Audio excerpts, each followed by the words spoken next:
جربة، جرجيس، بن قردان، مدنين، بني خداش، سيدي مخلوف، 104.3 92.1 إدريس FM لمتنا.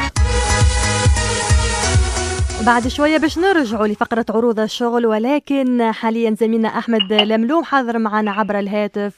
أحمد اللي يحضر دورة تدريبية حول حقوق الإنسان والحماية الدولية للاجئين، والتفاصيل معك. صباح النور، مرحبا بك.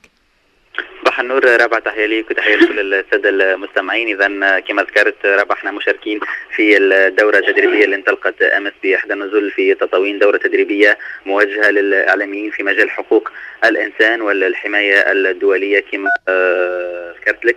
أيضا هي منظمة من المعهد العربي لحقوق الإنسان والمفوضية العليا لشؤون اللاجئين. الدورة هذه انطلقت أمس كما ذكرنا وتمتد على مدى 5 أيام، موجود فيها حاضرين فيها عدد من الإعلاميين من مختلف المؤسسات الإعلامية من شمال تونس إلى جنوبها، من مختلف المؤسسات الإعلامية الخاصة والعمومية. أيضا هي بتأطير لمختصين في مجال حقوق الإنسان. تم بالأمس فتح حلقات النقاش وحول ما هو اللاجئ، يعني كيف نعرف أن هذا الإنسان لاجئ، وما هي الخاصيات التي يعني يختص بها اللاجئ. أيضا اليوم سوف تفتح حلقات نقاش في دور الإعلام في دعم ثقافة حقوق الإنسان، إضافة إلى إعطاء لمحة عن التعاطي الإعلامي مع مسألة اللجوء، وعرض باش يتم أيضا عرض أمثلة لمقالات صحفية ومواد إذاعية تناولت مسألة اللجوء في تونس. وممكن هما يحبوا يمدوا الإعلاميين ووسائل الإعلام والصحفيين بكيفية تغطية هذا يعني هذه المسألة ومسألة اللجوء في تونس. للحديث أكثر رابعة حاضرة معنا الأستاذة داليا العاشية، المسؤولة الإعلامية الإقليمية لدى مفوضية الأمم المتحدة لشؤون اللاجئين بشمال أفريقيا. أستاذة داليا، صباح الخير. صباح الخير.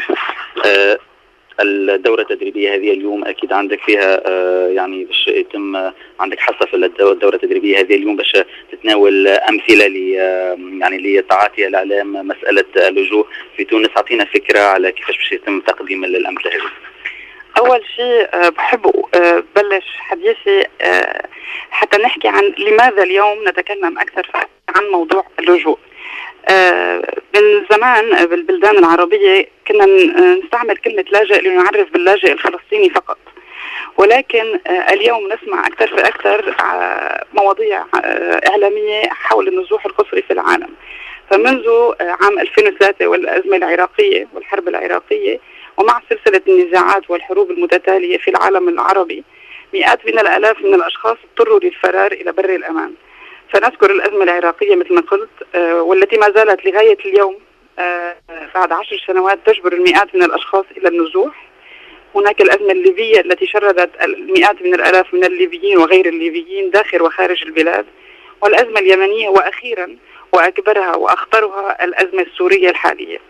فنحن نتكلم عن هذا الموضوع لأنه اليوم في الإعلام الصحفي العالمي والإعلام العربي تحديدا هو موضوع حالي. سنتطرق إلى 4 نقاط أو 4 ممارسات شائعة خاطئة في التعاطي مع موضوع اللاجئين وطالبي اللجوء.